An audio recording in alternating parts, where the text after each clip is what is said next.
완전하신 하나님을 함께 찬양합시다. 할렐루야. 아멘. 오늘도 하나님께 소망을 두며 예배하신 여러분들을 사랑하고 축복합니다. 세상의 대부분의 사람들은 나를 위해서 살아갑니다. 그런데 나를 행복하게 하려고 살아가는데 이상하지요. 나를 점점 망가뜨리는 인생들이 많습니다. 왜 그럴까요? 나를 위해 살면 살수록 나뿐인 사람, 나만 아는 사람이 되기 쉽기 때문입니다. 얼굴 없는 시인으로 불리웠던 박노해 시인은 그의 책 오늘은 다르게에서 나쁜 사람을 나뿐인 사람으로 정의했습니다. 즉 어떤 사람이 나쁜 사람인가? 다른 사람을 생각하지 않고 나만을 생각하는 사람이 결국 나쁜 사람이 된다는 것입니다. 자기 자신을 위해 사는 것이 지혜로운 것 같지만 실상은 자기 자신이라는 감옥의 노예에 갇히게 되고 맙니다. 그래서 나뿐인 사람은 죄와 욕망의 노예로 사로잡혀서 결국 자기 인생을 망치게 됩니다. 또한 나뿐인 사람은 자기 인생을 망치는 것으로 끝나지 않습니다. 내 주변에 있는 사람들에게도 고통을 안겨줍니다. 가정에서 내 마음대로 해보십시오. 자기 멋대로 하는 이기적인 남편, 자기 기분대로 하는 아내, 자기 하고픈 대로 행동하는 자식, 그 가정이 지옥같이 되지 않겠습니까? 직장에서 내 마음대로 해보십시오. 내 동료들의 따가운 눈총과 원망을 넘어 그 좋은 직장에서 쫓겨나고 말 겁니다. 그래서 성경은 자기를 부인하라고 하고 내 자아가 죽어야 된다고 말씀합니다. 왜냐하면 십자가를 통과하지 않은 자아는, 다시 말해 자기를 부인하지 않고 십자가에서 죽지 않는 자아는 결국 죄와 욕망을 쫓아 살아갈 수밖에 없기 때문입니다. 그와 반면에 나뿐인 사람이 아니라 예수뿐인 사람이 있습니다. 바로 사도 바울과 같은 사람입니다. 바울은 오늘 본문인 로마서 14장 7절에서 8절에 이렇게 말씀하고 있습니다. 로마서 14장 7절에서 8절 말씀 우리 함께 합독해 보겠습니다. 시작. 우리 중에 누구든지 자기를 위하여 사는 자가 없고 자기를 위하여 죽는 자도 없도다. 우리가 살아도 주를 위하여 살고 죽어도 주를 위하여 죽나니 그러므로 사나 죽으나 우리가 주의 것이로다. 아멘. 7절에 자기를 위하여라는 말이 두 번 나오는데 8절에서는 마치 대꾸를 이루듯이 주를 위하여라는 말이 두 번 나오고 있습니다. 당시 교회에는 우상에게 드려졌던 고기를 먹어도 되느냐 안 되느냐를 놓고 심각한 갈등이 있었습니다. 바울은 이에 대해 먼저 모든 것을 먹을 만한 믿음이 있는 자가 있다라고 말을 합니다. 즉 음식 자체가 우리를 더럽히는 것이 아니기 때문에 그것으로부터 자유할 수 있는 믿음의 소유자들을 말하는 것입니다. 그러나 우상에게 드려졌던 고기를 먹는 것에 대하여 양심의 가책을 느끼는 사람들이 있었습니다. 이에 대해 바울은 먹는 자는 먹지 않는 자를 업신여기지 말고 먹지 않는 자는 먹는 자를 비판하지 말라라고 말을 합니다. 이렇게 바울은 그리스도인들이 형제들과 조화로운 삶을 영위하기 위하여 서로 판단하지 말 것을 말하고 있는 것입니다. 나쁜 사람은 어떤 사람이라고요? 나뿐인 사람. 그럼 좋은 사람은 누굴까요? 예수뿐인 사람. 잘 찍으시네요. 그것도 맞는 말인데 나쁜 사람이 나뿐인 사람이면 그거의 반대 의미가 아니겠어요? 좋은 사람은? 그렇죠? 그러니까 좋은 사람은 다른 사람을 배려하는 사람이고 모든 것을 조화롭게 하는 사람이 좋은 사람이 됩니다. 합창을 하거나 오케스트라 연주를 할 때 화음을 이루기 위해서는 자기만의 소리를 내서는 안 됩니다. 다른 사람의 소리를 들어야 되고 그 곡이 표현하고자 하는 목적을 향해서 지휘자의 지휘에 맞춰서 함께 나아가야 됩니다. 우상에게 드려진 고기를 먹어도 되느냐 안 되느냐를 나의 기준에 맞춰 놓으면 서로 간의 대립과 갈등과 비판만 생길 수밖에 없습니다. 그러나 바울이 말하는 것처럼 우리가 무엇을 먹든지 마시든지 주를 위하여 한다고 한다면, 다시 말해 우리의 삶의 방향과 목적이 하나님께로 동일하게 맞춰져 있다면, 먹는 자도 주를 위하여 함이니 하나님께 감사하며 먹지 않는 자도 주를 위하여 함이니 하나님께 감사함이 된다라고 바울이 말하고 있는 것입니다. 이렇게 우리의 인생의 목적이 내가 아니라 예수 그리스도에게 맞춰져 있을 때 우리는 불협화음이 아니라 아름다운 하모니를 이룰 수가 있습니다. 또한 바울은 이렇게 말합니다. 고린도후서 5장 13절의 말씀 우리 함께 봉독해 보겠습니다. 시작. 우리가 만일 미쳤어도 하나님을 위한 것이요 정신이 온전하여도 너희를 위한 것이니. 아멘. 이 말씀을 보면 예수뿐인 사람은 어떠한 삶을 살아가게 되는지를 잘 보여주는 말씀입니다. 예수뿐인 사람은 첫 번째로 하나님을 위한 삶을 살아가게 됩니다. 그래서 말씀해 보면 우리가 만일 미쳤어도 하나님을 위한 것이요 라고 바울이 말하고 있습니다. 실제로 바울은 베스도 총독에게 미쳤다라는 말을 들었던 사람입니다.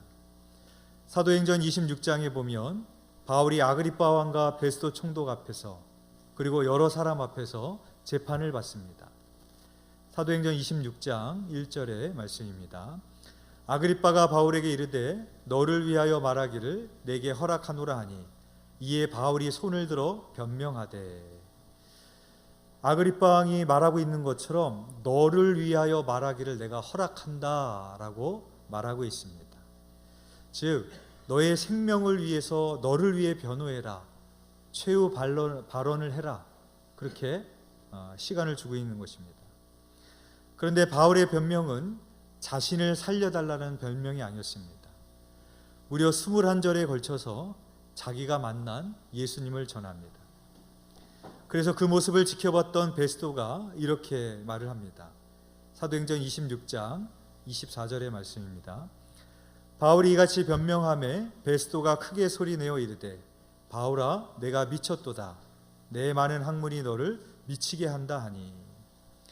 베스도 총독의 눈에는 바울이 미친 사람으로 보일 수밖에 없었습니다.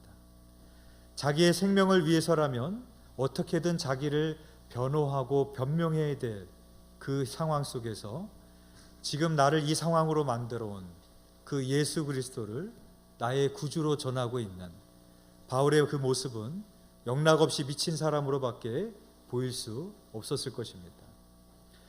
우리가 사용하는 미치다라는 말의 의미에는 세 가지 의미가 있습니다. 첫 번째는 행동이나 정신적으로 이상해진 사람을 가리켜서 우리는 미쳤다라고 말을 합니다. 두 번째로는 무언가에 완전히 몰입되어 있는 사람을 가리켜서 우리가 미치다라는 말을 씁니다. 그래서 저 사람은 음악에 미쳤어, 저 사람은 축구에 미쳤어, 우리가 그렇게 이야기를 하죠. 베스도가 바울을 향하여 말할 때는 첫 번째 의미로 말했던 것입니다. 그런 의미로 본다면 베스도의 말은 틀렸습니다. 바울은 정신적으로 이상해진 사람이 아니었기 때문입니다. 그래서 바울은 이렇게 말을 합니다. 사도행전 26장 25절의 말씀입니다. 바울이 이르되 베스도 각하여 내가 미친 것이 아니요 참되고 온전한 말을 하나이다. 바울은 자신의 말처럼 미친 것이 아니라 참되고 온전한 정신으로 증언하고 있다라고 말하고 있습니다. 그렇다면 두 번째 의미로 본다면 베스도의 말은 맞는 말이 됩니다. 왜냐하면 바울은 예수님에게 미친 사람, 복음에게 미친 사람이었기 때문입니다. 우리말 미치다에는 또 다른 뜻이 있습니다. 그 세 번째 뜻은 무언가에 도달하다라는 뜻이 있습니다. 그래서 불광불급이라는 말이 있죠. 미치지 않으면 미치지 못한다, 도달하지 못한다라는 그런 말입니다. 사도 바울이 1차 전도 여행 기간 동안에 약 2년 동안 2240km를 다녔습니다. 2차 전도 여행 때 약 3년간 4500에서 5600km를 다녔습니다. 3차 전도 여행 때 약 5년간 4,500에서 5,600km를 다녔습니다. 우리가 자동차를 운전해서 알 수 있듯이 이 거리가 얼마나 대단한 거리라는 것을 우리는 쉽게 알 수 있습니다. 그 당시에는 차도 없었고 교통수단이 발달하지 않았던 그 시대인데 어떻게 바울은 이 먼 거리를 그렇게 달릴 수가 있었을까? 그것은 한마디로 바울은 예수에 미쳤고 복음에 미쳤기 때문이었습니다. 예수에 미쳤기 때문에, 복음에 미쳤기 때문에 그 먼 거리까지 미칠 수가 있었던 것입니다. 예수뿐인 사람은 어떠한 삶을 살아가게 되는가? 두 번째로는 이타적인 삶을 살아가게 됩니다. 고린도후서 5장 13절의 말씀입니다. 우리가 만일 미쳤어도 하나님을 위한 것이요 정신이 온전하여도 너희를 위한 것이니 라고 말하고 있습니다. 여기서 이 말씀을 보면 정신이 온전하여도 너희를 위한 것이다 라고 바울이 말하고 있습니다. 바울의 이 말처럼 바울은 자기 중심적인 삶을 버렸고 오직 예수 그리스도를 위해서 그리고 이타적인 삶을 살아갔습니다. 제 목양실이 5층에 있습니다. 한 번은 5층 주일날 5층 목양실에서 교회 앞을 이렇게 내다봤는데 추운 날이었습니다. 근데 제가 시키지도 않았는데 저희 교회 권사님 몇 분들이 교회 오시는 분들을 이렇게 환영하는 그런 모습을 제가 보게 됐습니다. 집이 교회에서 먼 곳에 있는 한 권사님이 교회로 이렇게 오시고 있었는데 교회 앞에서 환송하는 것이 아니라 저 앞에까지 길까지 건너가서 시즈 베이글인 데까지 가서 허리를 90도로 인사하고 그 권사님의 손을 꼭 잡아주는 그런 모습을 제가 5층에서 이렇게 우연히 보게 됐습니다.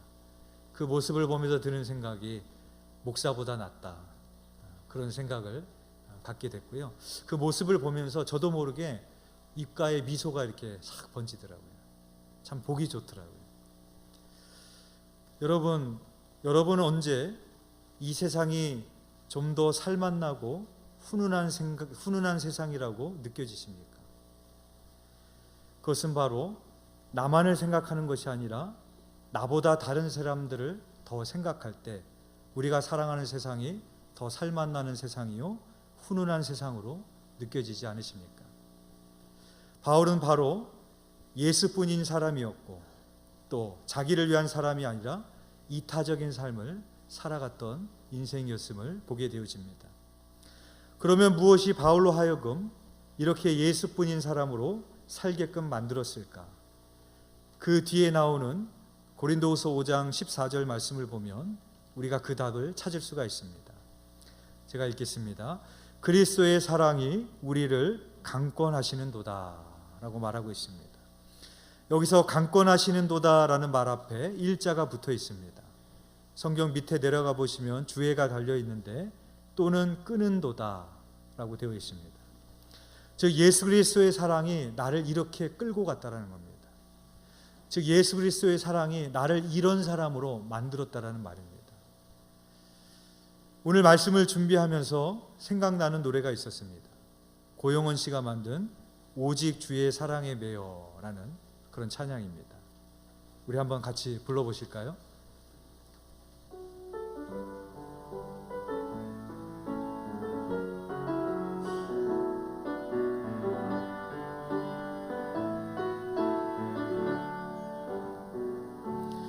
오직 주의 사랑에 매여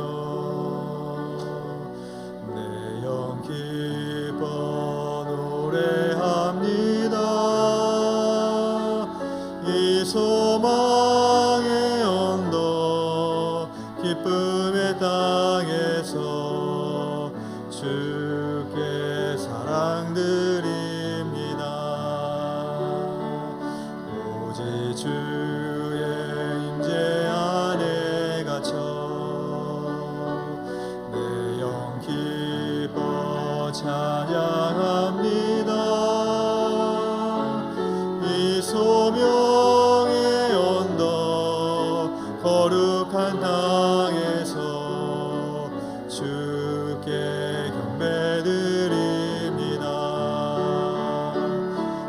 주께서 주신 모든 은혜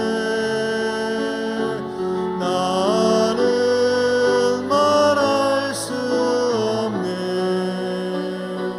내 영혼 즐거이 주 따르렵니다. 주께 내 삶 드립니다. 저는 오늘 이 찬양의 가사가 오늘 바울의 고백이라고 생각을 합니다. 오직 주의 사랑에 매여 내 영 기뻐 노래합니다. 바울이 예수님뿐인 인생을 살아갈 때 기쁜 일만 있었겠습니까?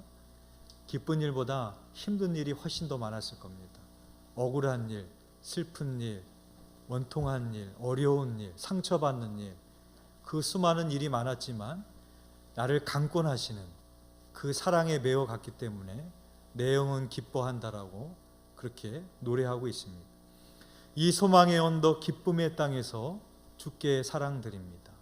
그 먼 거리를 복음을 전하기 위해서, 그 교회를 만나기 위해서 차가 아니라 그 먼 거리를 걸어 다니면서도 그 소망의 언덕에 올랐을 때 바울은 하나님 앞에 예배하면서 내가 이 기쁨의 땅에서 주께 사랑드린다라는 고백을 했을 것입니다. 오직 주의 사랑에 매여 내 영 기뻐 노래합니다. 주께서 주신 모든 은혜 나는 말할 수 없네. 내 영혼 즐거이 주 따르렵니다. 주께 내 삶 드립니다. 어떻게 내 삶을 드릴 수가 있었을까?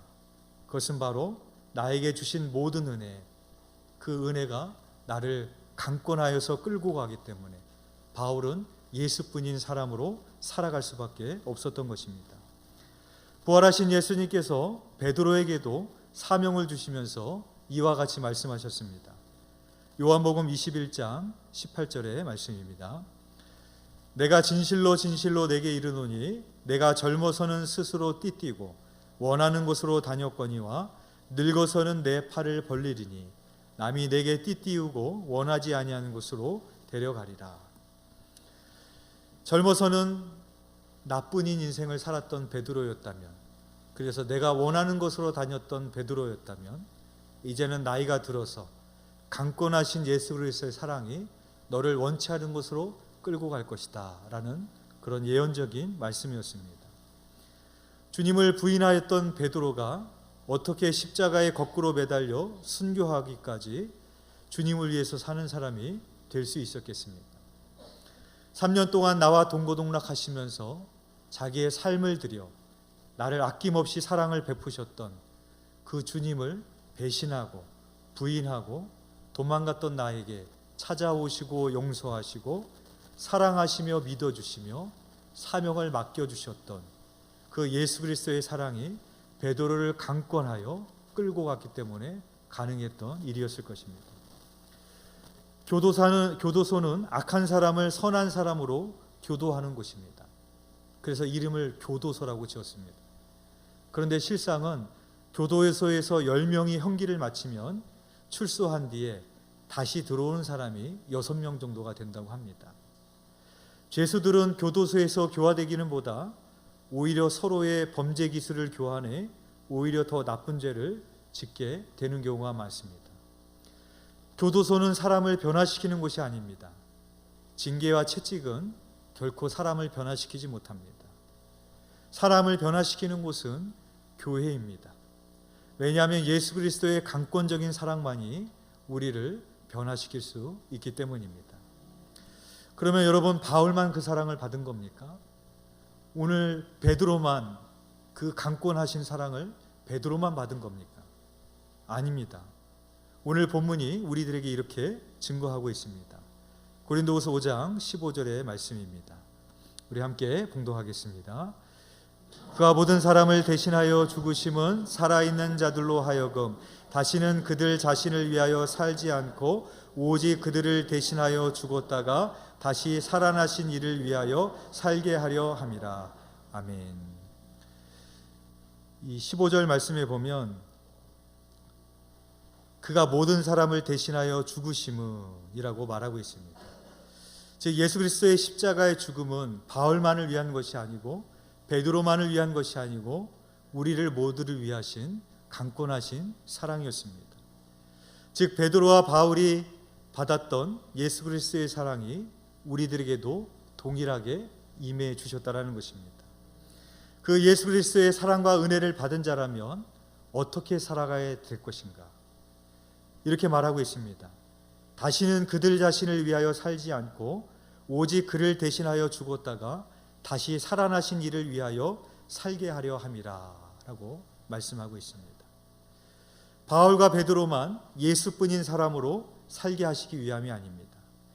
그 은혜와 사랑을 받은 우리들이 예수 그리스도를 위하여 살게 하심이라고 말씀하고 있는 것입니다. 자기 자신을 위하여 살면 행복해질 것 같지만 그 인생이 오히려 죄와 욕망과 타락으로 가는 인생이 되기 쉽습니다. 더 나아가서 주변에 있는 사람들에게 고통을 안겨주는 인생이 되기 쉽습니다. 그러나 바울을 보십시오. 바울은 나뿐인 사람이 아니라 예수뿐인 사람으로 살았습니다. 그때 그의 인생이 어떻게 귀결되었습니까? 신약 성경에서 바울이 기록한 성경이 거의 절반입니다. 성경에 나오는 교회들이 대부분이 바울이 세운 교회입니다. 그리고 바울은 오늘날까지, 아니 주님이 다시 오실 때까지 수많은 그리스도인들의 입에서 오르내리며 존경의 대상이 될 것입니다. 우리가 예수뿐인 사람으로 살아가야 되는 이유가 바로 여기에 있습니다. 내가 예수뿐인 사람으로 살아갈 때에 창조주가 되시고 만유의 구원자가 되시는 하나님께 쓰임을 받는 존귀한 인생이 됩니다. 또한 나로 인하여 많은 사람이 복되게 되고 다른 사람으로부터 존경을 받으며 내 인생이 정말로 행복한 인생이 될 수가 있습니다. 바라기는 나뿐인 사람이 아닌 예수뿐인 사람이 되셔서 존귀하고 행복한 인생이 되시기를 주님의 이름으로 축원드립니다. 기도드리겠습니다. 사랑과 은혜가 풍성하신 하나님 아버지, 우리는 참 어리석습니다. 그래서 내가 행복해지기 위해서 나만을 위해서 살고자 합니다. 그러나 우리는 점점 이기적인 삶을 살게 되고 다른 사람들을 생각하지 아니하며 죄와 탐욕과 욕망에 사로잡힌 노예로 그 인생들이 망가지는 모습들을 보게 되어집니다.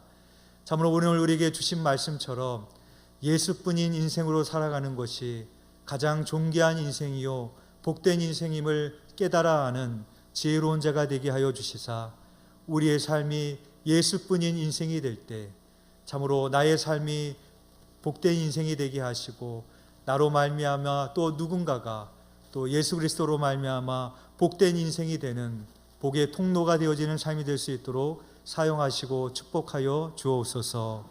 우리의 인생을 통해서 주님께서 그렇게 역사하여 주실 줄 믿사오며 예수 그리스도 이름으로 기도드렸사옵나이다. 아멘.